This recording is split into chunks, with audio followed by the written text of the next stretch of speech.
It's over! The Blazers come from 23 down in one quarter to defeat the Mavericks and even the best of 7 series at 2 apiece. You've just seen history. Bonsoir, bonjour à tous et bienvenue dans ce tout nouvel épisode de The Natural Podcast.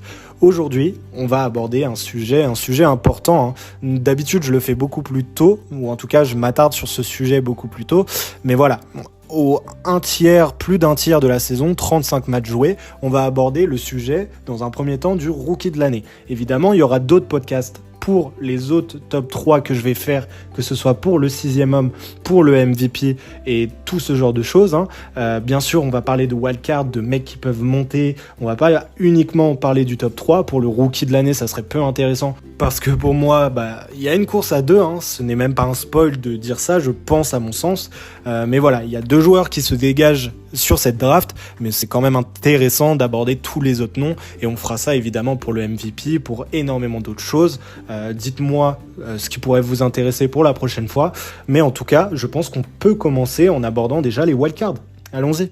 Unicorn, look at the block shot. Victor's 5th of the evening.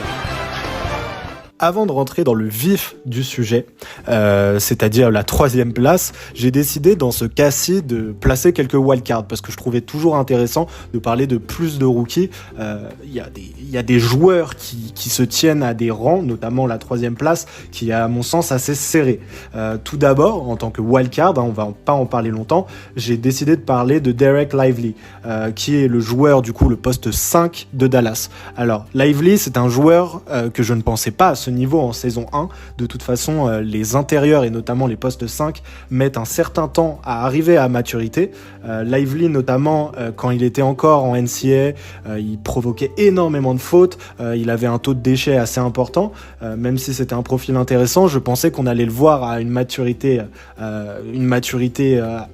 autour de l'âge de 23 ans, on va dire, pas en saison 1. Donc j'ai été très impressionné par le rôle, qui est encore un rôle minime, mais un rôle indispensable à Dallas, c'est-à-dire un protecteur de cercle qui est capable de faire du coast-to-coast ou de défendre la raquette et d'attraper tout simplement des lobes que peuvent lui donner Kyrie Irving ou Luka Doncic, qui a un rôle déboueur finalement, mais un rôle qu'il est assez compliqué pour une équipe qui est compétitive comme Dallas de commencer en année 1. Donc oui, je trouve que malgré sa discrétion sur certains matchs, il est tout à fait fondamental dans la bonne saison actuelle, en tout cas la correcte saison collective de Dallas. Donc un petit shout-out à lui.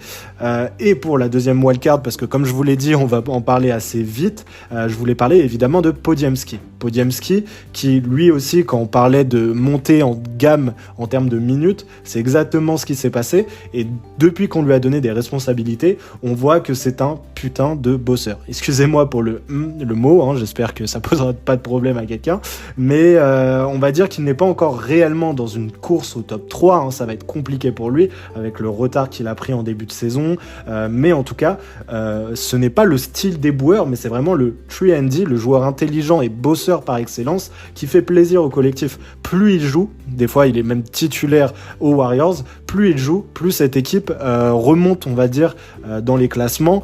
Même à part ça, on voit qu'il y a quand même une progression après cette petite étape noire qu'ont eu les Warriors, quand ils ont commencé à... Voilà, il y a des joueurs dans ce collectif des Warriors qui sont indéboulonnables. Malgré le fait que leur style de jeu et leur jeu en général vieillit, malgré le fait que les cadres de cet effectif ont du mal à s'adapter, ont du mal à se renouveler, ils sont indéboulonnables, Mais Podziemski a bousculé ces schémas, a bousculé un petit peu ce que Steve Kerr voulait pour ce collectif, et on le voit, quand il prend des minutes, cet effectif marche beaucoup mieux.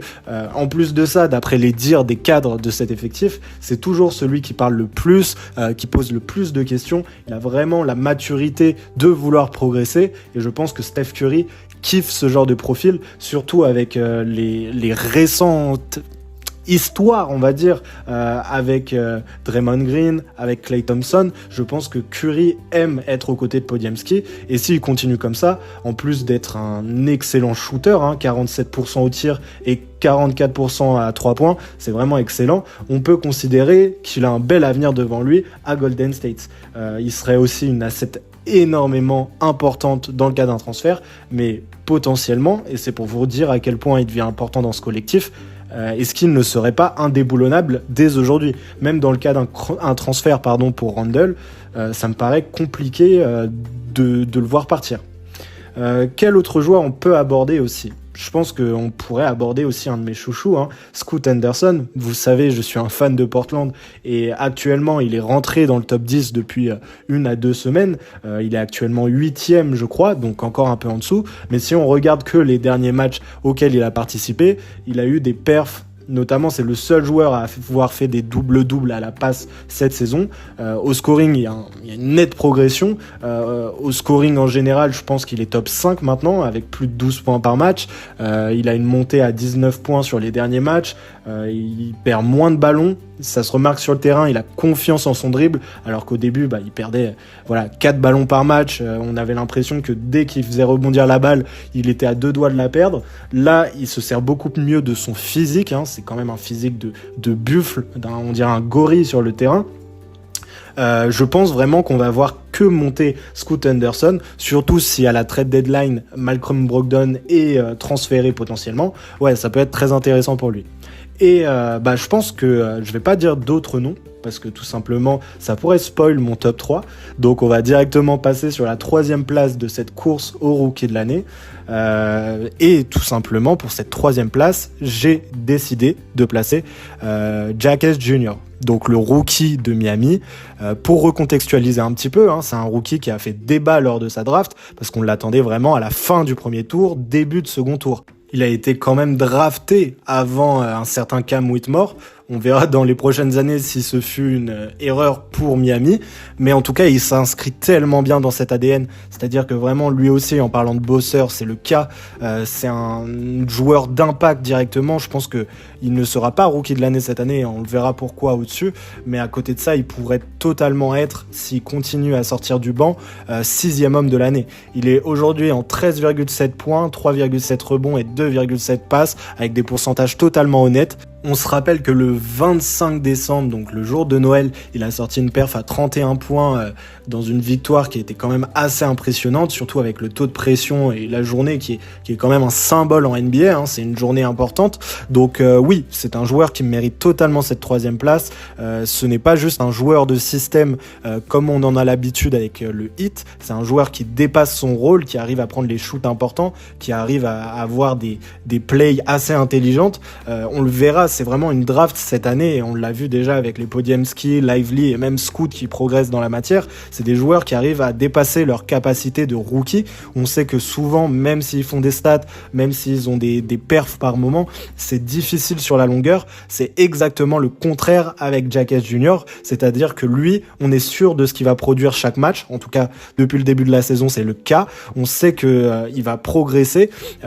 Il a malheureusement déjà 22 ans, c'est-à-dire que son taux de progression entre énormes guillemets est plus bas que les autres, mais on sait déjà que c'est un vétéran dans l'âme. Il est totalement intégré dans ce collectif. Ça peut être déjà un 4e joueur d'une équipe playoffable, c'est le cas pour Miami, mais peut-être qu'il dépassera encore ce rôle-là quand ils arriveront en playoff. Mais non, je m'attendais pas du tout, je m'attendais en fait à une progression lente, à des minutes déjà beaucoup plus courtes. On l'a vu avec Jovic, le rookie de l'année dernière, qui a été pris un petit peu aux mêmes places côté Miami, mais là ça va être compliqué pour Jovic, sur ses postes 3 ou 4, on a un Jacques qui est plutôt un poste 3, qui prend cette place-là. Vraiment, pourquoi aller chercher Damian Lillard quand on a un scoreur déjà à 14 points en étant rookie et qui ne fait que progresser, Vraiment 14 points, c'est parce qu'au début de la saison, c'était assez compliqué au scoring pour lui, les premières semaines,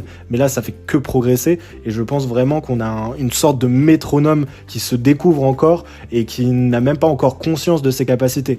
Ce n'est pas du tout le même style de joueur, mais moi, il me fait penser vraiment à Jay Will d'OKC l'année dernière. C'est vraiment le joueur un peu plus ancien, qui a besoin de maturité, qui avait besoin de maturité en NCAA, mais qui, en arrivant à NBA, en fait, est déjà un profil qui sait ce qu'il doit faire, qui sait comment progresser, et en arrivant à Miami, comme à OKC, qui sont vraiment des accélérateurs de talent, qui sont des découvreurs de talent et des formateurs excellents, évidemment, il a trouvé sa place et il est dans le bon moule pour devenir un joueur important de ce collectif qui ira sûrement en play-off, et on verra de toute façon, parce que évidemment on s'avance un peu trop pour son cas, mais je pense vraiment qu'il peut performer en play-off et encore redécouvrir un autre niveau. Et en plus, dans le style, c'est-à-dire que là je le glorifie un petit peu, c'est que il a cet ADN parfaitement Miami en fait. Il est discret dans sa manière de jouer, et on verra pas des highlights énormes de lui.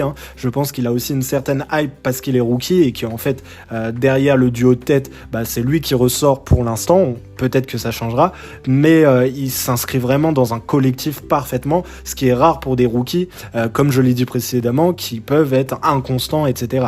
Donc pour moi, ce qui pourrait le faire baisser, c'est potentiellement le retour de certains joueurs, entre guillemets, c'est-à-dire que potentiellement le retour de LaMelo pourrait aider énormément un joueur comme Brandon Miller, que j'ai pas cité dans les wildcards parce que tout simplement il est à la course à la 3e place avec Jacques Jr.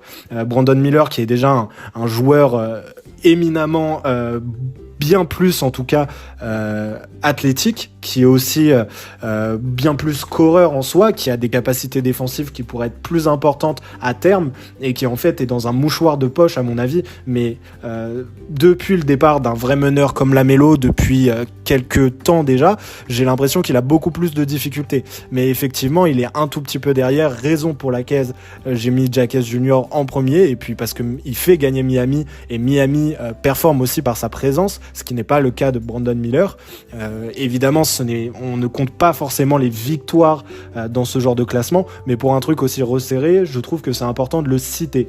Brandon Miller se trouve pour moi 4e, même si c'est un top 3, et on verra, parce que je pense que entre Scoot Henderson, s'il continue à sortir des perfs à 22 points, 11 passes, ou 17 points, 11 passes, évidemment il va remonter, parce que même si j'ai confiance en les capacités de Jacques Jr., je pense pas qu'il tourne à 20 points de moyenne sur un mois. Il y a quand même Tyler Hero, Bam Adebayo autour de lui, Butler s'il se décide à jouer un jour. Ça s'annonce compliqué, surtout si Miami, même si c'est pas le style d'équipe à faire ça, commence à prendre un joueur à la deadline. Ça pourrait être compliqué pour lui, mais même en tant que 6e homme, s'il reste à 14 points de moyenne, ça peut être très intéressant pour Miami. Mais que ce soit Scoot, on parle aussi de Keyonte George qui pourrait reprendre sa place de titulaire, même si c'est dur au pourcentage au tir pour lui, c'est un bon meneur, il montre de très belles choses, ou encore de Brandon Miller, Scoot Henderson, Podziemski, je ne sais pas, mais bon, voilà, cette 3e place, on va dire, est assez interchangeable. Donc on va passer quand même à la 2e, parce que j'ai l'impression d'avoir fait 2 heures sur ce joueur-là, je me suis beaucoup perdu. Pour cette 2e place, et c'est là qu'on rentre dans le débat depuis le début de l'année finalement, on va pas se mentir, on sait qu'ils sont aux 2 premières places, mais dans quel ordre ? Pour moi, en 2e place, on a Chet Holmgren. Voilà, je pense qu'on peut limite parler des deux en même temps, parce qu'en fait c'est une histoire de comparaison, les deux sont à un monde de différence par rapport au 3e ou au 4e, donc je pense qu'on peut mélanger et dire que Wemby est top 1 maintenant, mais pourquoi je mets Chet 2e ?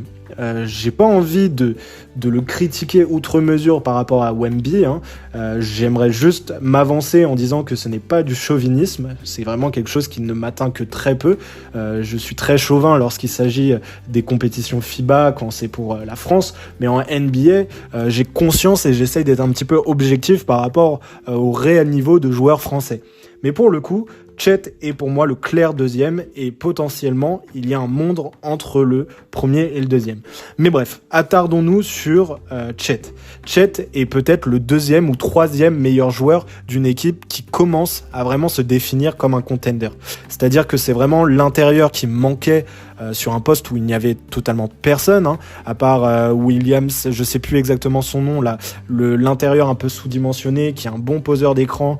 Bref, en tout cas, Chet a pris ce rôle à cœur et est rentré dans un collectif d'une manière assez impressionnante. C'est-à-dire que pour un rookie, même s'il est assez âgé et qu'il a été blessé toute sa première saison, il faut pas retirer le fait que ce soit un rookie. Je suis pas d'accord avec ceux qui disent oui, mais il est déjà plus vieux que Banchero. C'est pas la question ici. En termes de pourcentage au tir, je pense qu'on n'a jamais vu ça, peut-être sur les 20 dernières années. C'est un joueur qui vise déjà les 50, 40, 90. C'est un intérieur poste 5 qui est capable de s'écarter. Il a des flashs, lui, à la KD qui sont même pas, c'est même pas une honte pour KD de le comparer à lui, enfin, ou plutôt le contraire. Mais en tout cas, je trouve que pour un rookie, il est peut-être déjà quasi all-time dans son profil. C'est-à-dire que n'importe quelle autre année potentielle, en tout cas beaucoup d'années, il serait un top 1 indiscutable. C'est, comme je l'ai dit, le deuxième ou troisième, mais pour moi c'est le deuxième en termes d'impact et de son importance dans le collectif, du fait que ça soit le seul intérieur dominant et peut-être le seul vrai intérieur de ce collectif. C'est un défenseur qui pourrait déjà être dans la conversation au D-Boy. C'est un joueur capable de s'écarter, très intelligent, qui est rentré dans un système en l'espace déjà de un match. C'est un bon rebondeur, excellent contreur. Encore une fois, il serait peut-être all-time en tant que rookie au contre. Enfin, je sais pas exactement à quoi il est maintenant, mais c'est un excellent contreur. Pour moi, il ne peut tout simplement pas descendre, c'est-à-dire qu'il est top 2 minimum, à part si vraiment, je sais pas, Scoot commence à nous sortir des 26-11 sur les 30 prochains matchs, mais je n'y crois pas, désolé pour lui. Non, Chet est le deuxième joueur d'une équipe qui pour moi déjà vise les finales de conf potentiellement. Évidemment, quand on va rentrer un peu dans la critique, quand on a un joueur à côté de lui déjà comme Shai Gilgeous-Alexander, qui est dans la conversation au MVP, qui est une superstar de cette ligue et qui mène en tant que métronome cette franchise, ça ouvre des espaces. Ça, forcément, évidemment, ça aide un rookie, surtout que les rookies placés si haut à la draft, je me rappelle qu'il a été pick en 2 il y a 2 ans, et bien normalement tu atterris dans un collectif qui n'est pas huilé comme ça, un collectif qui doit progresser. En fait, tu atterris dans des équipes comme Détroit ou Washington, normalement en tout cas. Là, on avait déjà un collectif qui progressait, un collectif qui a fait le play-in l'année dernière. Et je ne veux rien retirer à Chet pour ça, mais il faut le dire quand même.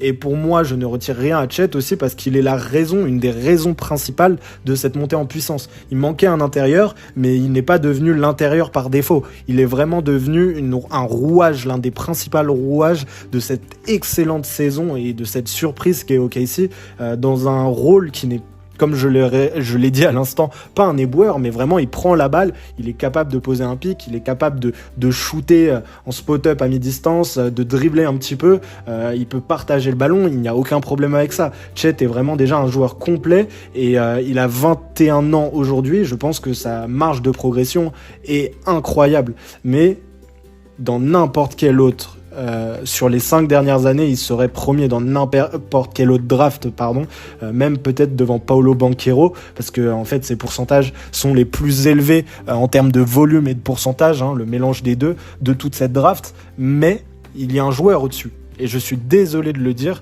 il a un rôle sublime, il est très impressionnant à voir jouer. Mais pour moi, la grosse différence avec le numéro 1 donc, que j'ai cité, qui est Victor Wembanyama, c'est que Chet est un profil, de licorne, je déteste ce terme, mais un profil qui est très rare, qui surprend une fois qu'on le voit jouer, mais je n'ai pas l'impression que ce soit du all-time ou quelque chose que je n'ai jamais vu. Maintenant, quand j'aborde Wembanyama, qui est dans un cadre totalement différent, je n'ai jamais vu ce qu'est en train d'accomplir Wembanyama en saison 1 de l'histoire de la NBA, en tout cas à cet âge, en étant rookie à cet âge. Évidemment, il y a eu des rookies il y a 30 ans ou il y a 50 ans même qui avaient un niveau intrinsèque bien plus haut que Wemby, mais depuis que la NBA fait du one and down, c'est-à-dire une année à la fac et venez directement à NBA, depuis que la NCAA n'est plus un point de passage obligatoire sur 2, 3, 4 ans, eh bien Wemby est peut-être, avec LeBron, avec Carmelo, avec Doncic, l'un des joueurs les plus importants que j'ai vu. C'est juste un ovni, encore une fois, les termes ovni et licorne, bon voilà, on en fait ce qu'on en veut, mais Wemby est quand même un style de joueur qu'on ne voit jamais. sur les récents matchs, on peut en parler. Il tient tête à Giannis dans un match qui est incroyable. Tout ça en moins de 30 minutes de jeu par match, ou en 30 minutes, juste 30 minutes, genre pas plus, de jeu par match cette saison. En ce moment, il joue même moins que 30 minutes. Il fait des perfs au scoring à plus de 24 points sur les derniers matchs, je crois. Il est en double-double. Il est le meilleur contreur de la NBA à plus de 3,3 contres. Si les Spurs gagnaient, si Popovich voulait que les Spurs gagnent, parce que moi je pense pas que Popovich est complètement fou allié ou qu'il est trop vieux pour voilà, je pense qu'il vise un haut pic. Je pense que s'il commençait à gagner des matchs maintenant, il n'y aurait pas assez de talent sur le long terme à côté de Wemby, et que c'est logique de vouloir faire progresser des joueurs comme Devin Vassell, Keldon Johnson en le faisant sortir du banc par moment, ou même si ça me saoule de le dire, Swan en poste 1, si tu veux qu'il s'améliore au playmaking, c'est logique de le faire jouer à ce rôle. Mais en attendant, parce qu'on sort un petit peu du sujet, Wemby qui affronte Giannis et qui bat 2 fois KD sans trembler, en faisant des perfs à plus de 38 points, je crois, contre KD, en étant clutch, en lâchant des contres sur contres, et sans oublier que ça se remarque moins dans les stats, même si on a les contres comme on vient de dire, il a un impact défensif, et les joueurs ont tout simplement peur de prendre un tir quand il est à 2 mètres 2, quand il est dans la raquette, ou même quand il s'éloigne de la raquette. On ne voit jamais ça, à part avec des joueurs peut-être comme Giannis, et encore je trouve que Wemby a plus cette impact sur la peur de l'adversaire, je ne sais pas comment la décrire, que Giannis actuellement, surtout que voilà, la saison défensive des Bucks c'est pas ouf, mais on peut le comparer directement à Gobert, c'est-à-dire que ses bras tentaculaires, sa vision défensive, sa manière de défendre tout simplement, lui permet d'avoir cette peur en face de lui des adversaires qui est digne d'un triple depoy comme Rudy Gobert. Donc oui, ils ont gagné 5 matchs cette saison sur 35. Donc oui, il ne sera ni dans la conversation du depoy, et pourtant il est déjà dans la conversation du All-Star. D'ailleurs, j'en ai pas parlé pour Chet, pour essayer de me racheter un petit peu parce que j'ai été dur avec lui. Je pense que Chet pourrait légitimement être All-Star cette année. Voilà. Bizarrement, je le mets en 2 parce que Wemby ne le sera sûrement pas All-Star. Il est malgré tout en avance, mais c'est du fait de sa hype et de son niveau intrinsèque. Excusez-moi, je suis en train de m'étouffer. Mais du coup, non. Je pense que Chet mériterait peut-être un poste de All-Star. En tout cas, ça ne me choquerait pas. Ça ne me choquerait beaucoup moins que d'autres noms qui ont été cités les dernières années, comme Mike Conley il y a 2 ans. Ou bref, on va pas s'attarder sur ces sujets-là. Mais Wemby, non, c'est quelque chose que je n'ai jamais vu.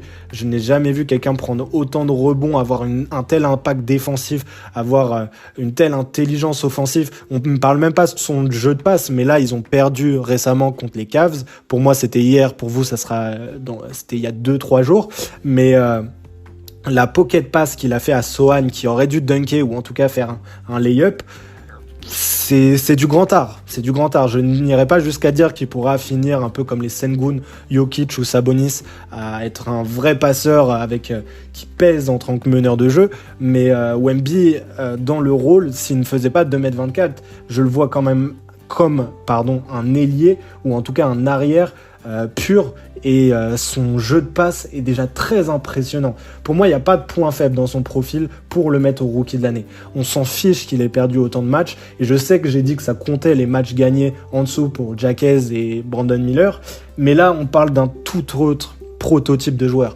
C'est-à-dire que dans 2 ans, Wemby, si tu ne l'as pas bien entouré, c'est déjà une faute professionnelle à mon sens, mais c'est surtout que dans 2 ans, il peut jouer les finales de conférence. Chet, je ne sais pas si dans 2 ans, en tant que leader d'une franchise, il serait capable de jouer des finales de conférence. C'est particulier comme avis, je le sais, et je sais que beaucoup, et je le respecte, mettent Chet en premier. Ce n'est pas mon cas. Ce n'est légitimement pas mon cas. Et pour moi, il n'y a pas de point faible. Ses pourcentages au shoot à 3 points sont effectivement faibles, mais c'est peut-être la seule menace réelle avec Devin Vassell de son équipe. Et puis, l'impact qu'il arrive à avoir de l'autre côté du terrain, je n'ai même pas les stats de quand il est ou il est hors du terrain défensivement, mais je sais qu'on tombe sur du plus 10 pour l'adversaire de points marqués, c'est une évidence. il est à 70% de ses capacités. En plus, comme je l'ai dit, on s'est pas attardé sur les 30 minutes de jeu. Il pourrait jouer bien plus. Il pourrait déjà être à 25 points par match sur les 15 derniers matchs. Et peut-être qu'il l'est déjà en 30 minutes de jeu, si Pop le laissait jouer comme il le sentait, tu vois. Il joue par séquence des fois de 3 minutes, c'est assez honteux. Mais voilà, Chet est dans un collectif huilé, lui ne l'est pas. Et je pense que c'est vraiment la principale différence qui fait que ce profil ressort par rapport à l'autre. Vraiment, c'est impressionnant. C'est pourquoi je mets Wemby en première position de mon classement au rookie de l'année.